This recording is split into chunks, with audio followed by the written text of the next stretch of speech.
Distinguidos alumnos, en la mañana de hoy vamos a hablar de apendicitis aguda.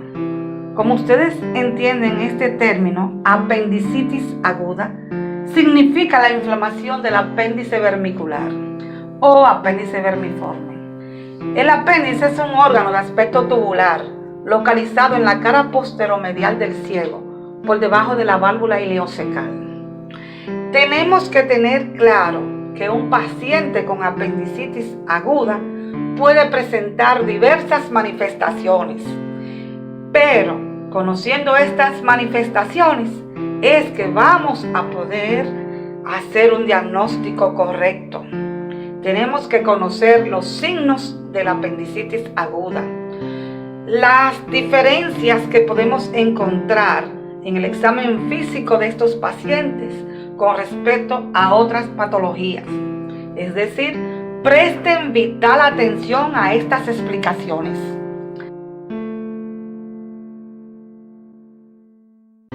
Son muchos los signos que se atribuyen a esta patología, pero sin embargo, vamos a mencionar los signos que con mayor frecuencia buscamos y que generalmente están presentes en la mayoría de los casos de apendicitis aguda. No significa que si un paciente tiene alguno de estos signos negativos, no tenga el proceso apendicular. Por lo tanto, casi siempre van a haber uno o dos signos presentes. Vamos a mencionar el signo del psoas, ya que en la apendicitis aguda podemos tener el signo del psoas, el signo de Blumberg o de rebote, el signo del obturador, el signo de Robson y otros más. Vamos a definir y a expresar cómo se buscan cada uno de estos signos. El signo del psoas es un signo que lo vamos a buscar flexionando el muslo sobre la cadera derecha. Vamos a hacer flexión del muslo derecho sobre la cadera de ese mismo lado.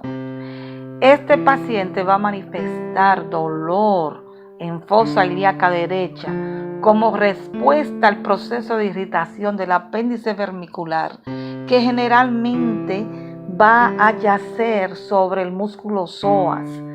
Esta irritación, este proceso inflamatorio va a ocasionar el dolor a la contracción del músculo psoas. Tenemos que mencionar también el signo de Blumberg o signo de rebote, que lo vamos a buscar comprimiendo bruscamente en la fosa ilíaca derecha. Vamos a comprimir y a descomprimir bruscamente la fosa ilíaca derecha, y el paciente va a manifestar un gesto de dolor al nosotros realizar esta acción.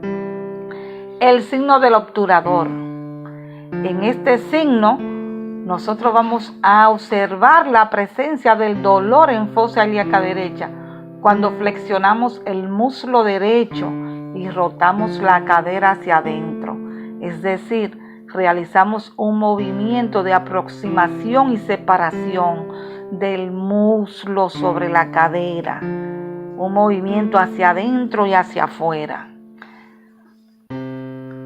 El signo de Robson.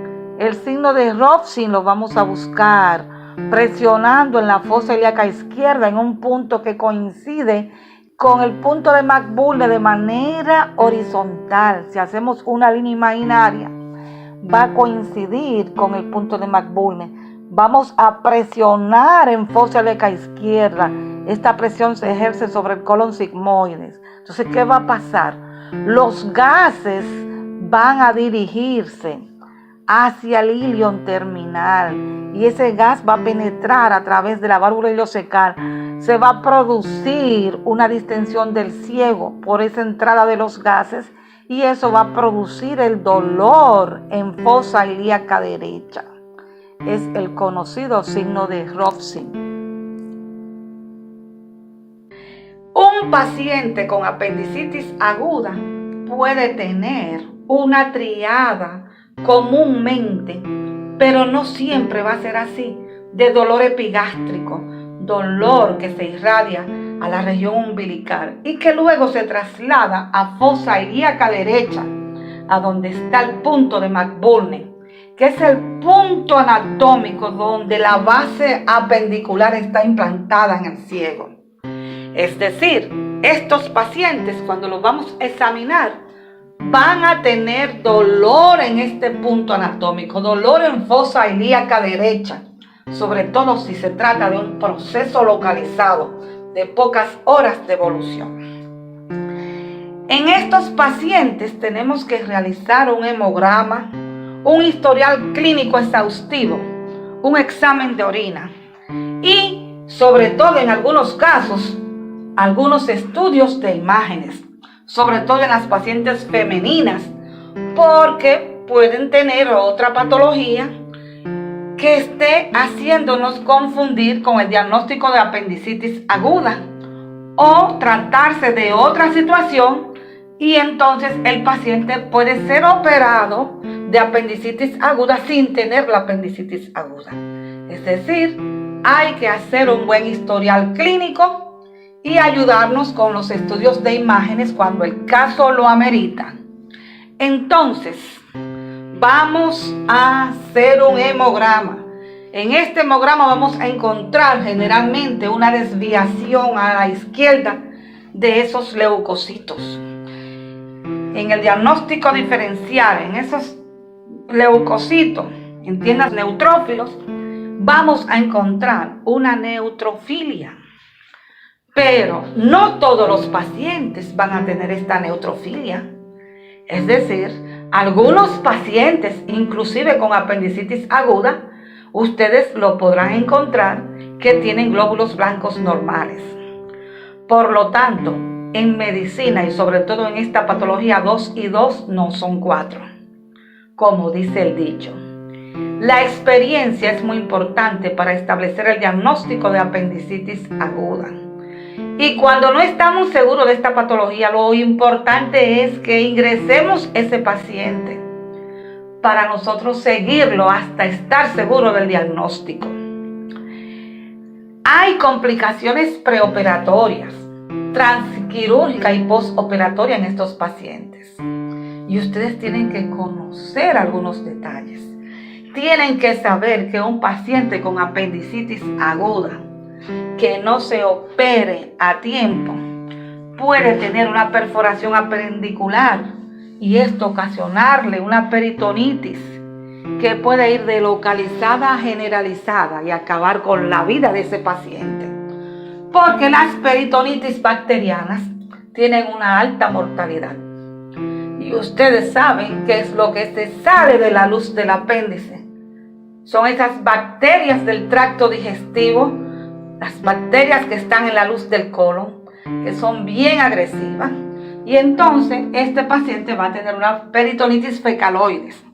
Algunos de estos pacientes van a meritar muchas veces lavados múltiples de la cavidad porque reinciden en la formación de abscesos intraabdominales. Aún después de operado y de haberse lavado la cavidad y de haber estado usando los mejores antibióticos. Por eso tenemos que ser bien precisos a la hora de estar evaluando a un paciente con apendicitis aguda. Pero ¿cuáles son las etapas que puede tener el apéndice vermiforme cuando ya está inflamado?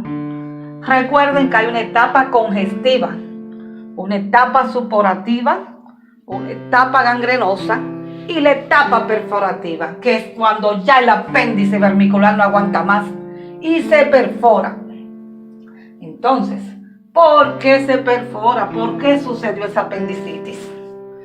Pues tengo para decirle que la causa más frecuente de apendicitis aguda es la presencia de un fecalito en la luz del apéndice.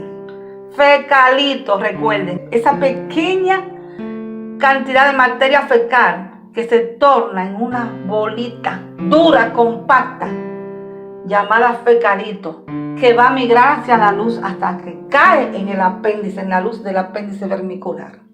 Y ahí comienza a inflamar la pared del apéndice y las otras etapas subsiguientes hasta que llega la perforativa. Entonces, las etapas subsiguientes son: primera etapa, recuerden, la congestiva; segunda, la supurativa, donde el apéndice vermiforme se pone erecta, turgente, amarillosa, es decir, hasta se cubre con fibrina.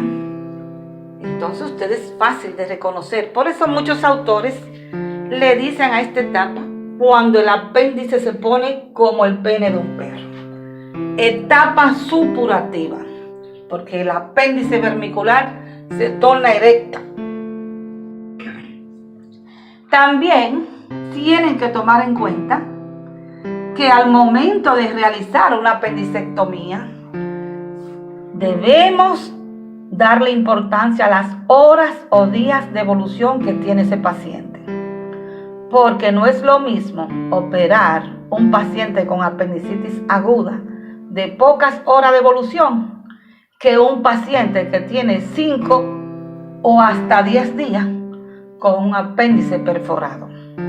Las condiciones de este paciente no van a ser las mismas, pero tampoco la evolución del paciente. Entonces, como sabemos lo que vamos a encontrar muchas veces en estos pacientes, debemos también saber qué incisión vamos a realizar. Hay distintas incisiones.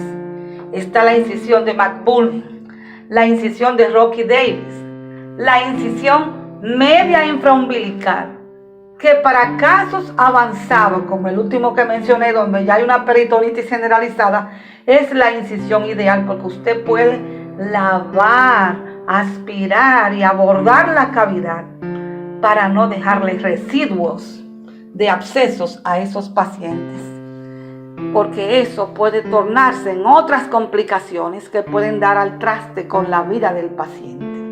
De ahí que la alta mortalidad en esos casos es inminente. Siempre que realizamos una apendicectomía, el cirujano va a decidir qué técnica va a utilizar. Si va a tener un abordaje abierto o si lo va a hacer por vía laparoscópica.